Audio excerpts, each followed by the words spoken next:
In today's lesson, I want to speak about virtual classrooms. Think about what happens in a regular classroom when you have a question. You raise your hand. With virtual classrooms, you can do just the same.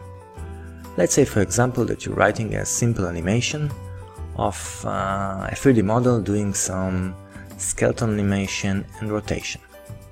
So let's just type it. SceneMax is a model, and of course David is a Sinbad.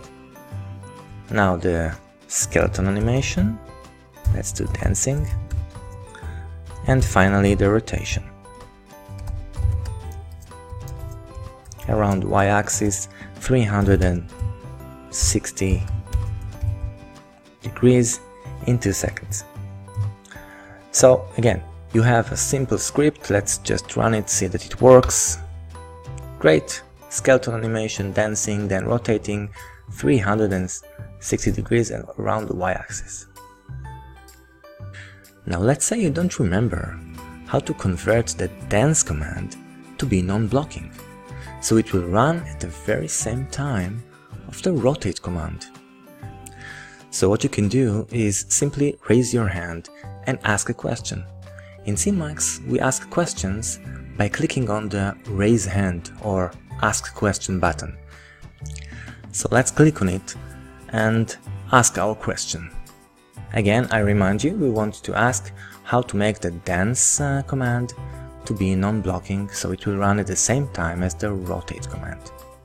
So, click on the Ask Question button, and the system asks us for a nickname.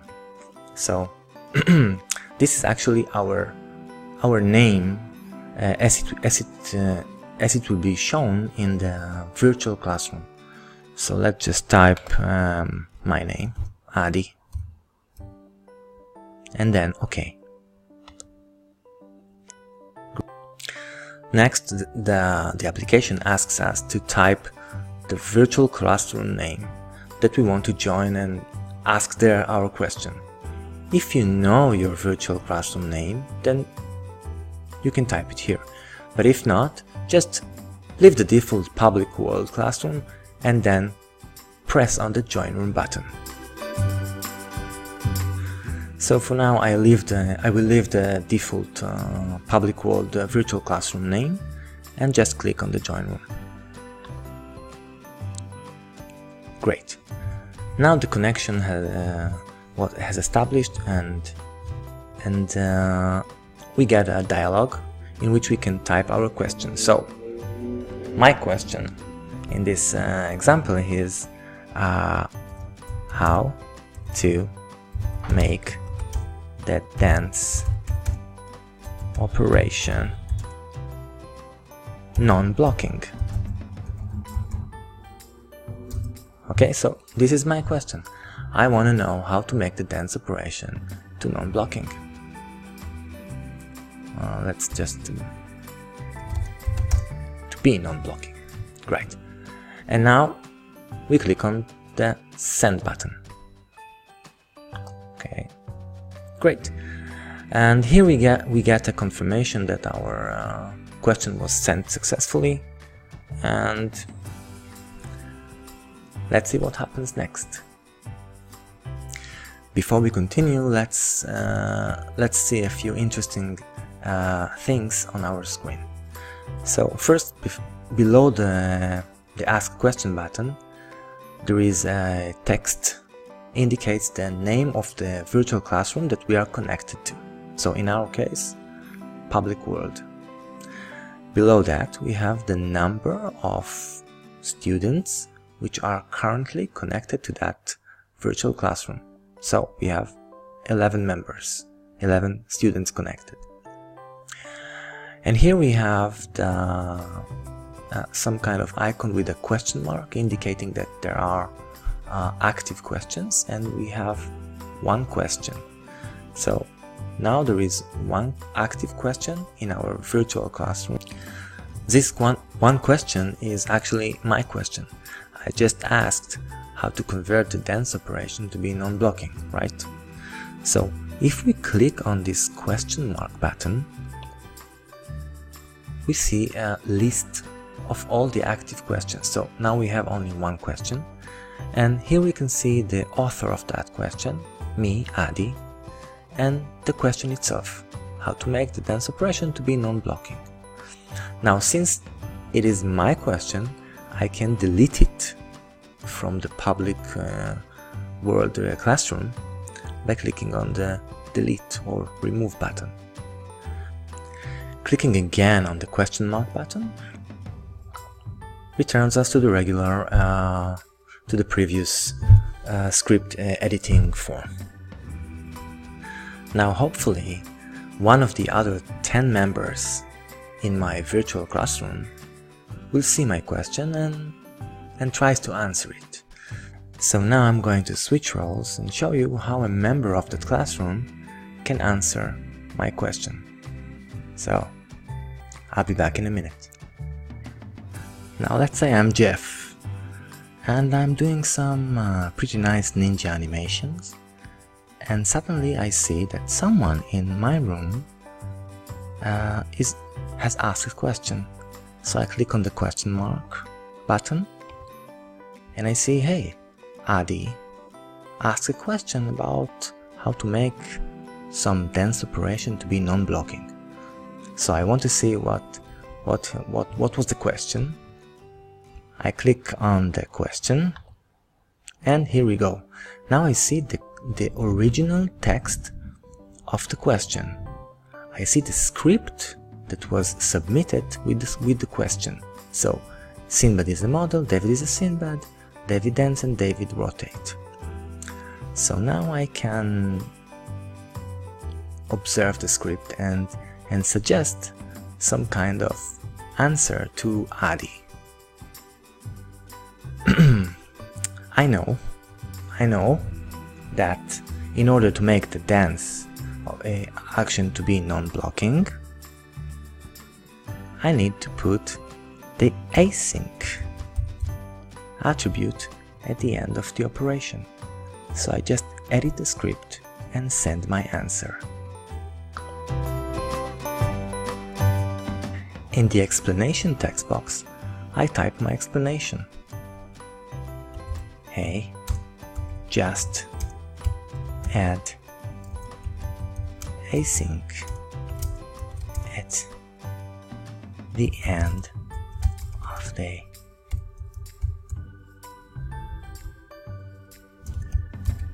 David dot dance operation. So after I type my explanation, I click on send and hopefully Adi will get it and fix his script.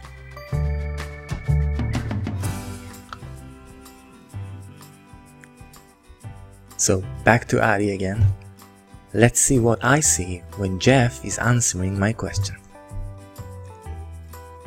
So here we can see that someone is reviewing my question.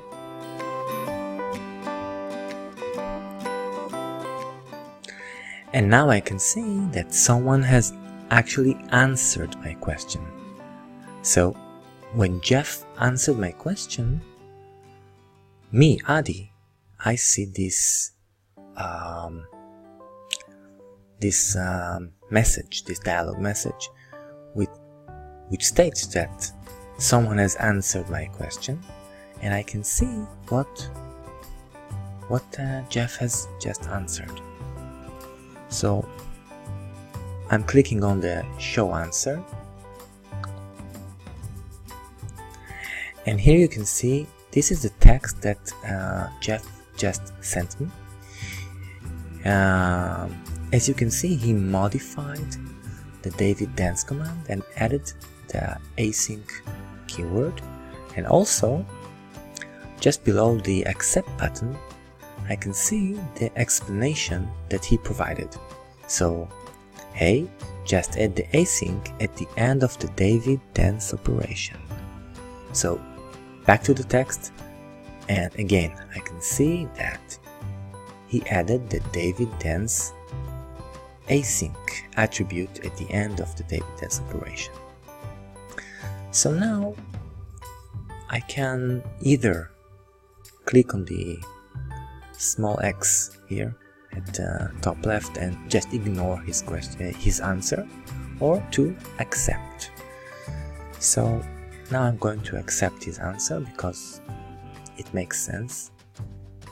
So I'm accepting the answer, and what happened when I accepted the answer is that the answer has the question has removed from the queue. It has removed from the questions list in the virtual classroom. So now we don't see anything here because it was the only question in the classroom. Now let's test what Jeff sent me and see if it works. Great! So now Sinbad is dancing and rotating at the same time. I sent the question and I've got an answer, and it is working for me and everything is fine. So to wrap things up, I just showed you how to join a virtual classroom, ask a question, and I also showed you how it looks like from the other side of the class. How someone is seeing, observing your question, and how to answer a question and provide an explanation, and again how to accept or reject a given answer for your question, and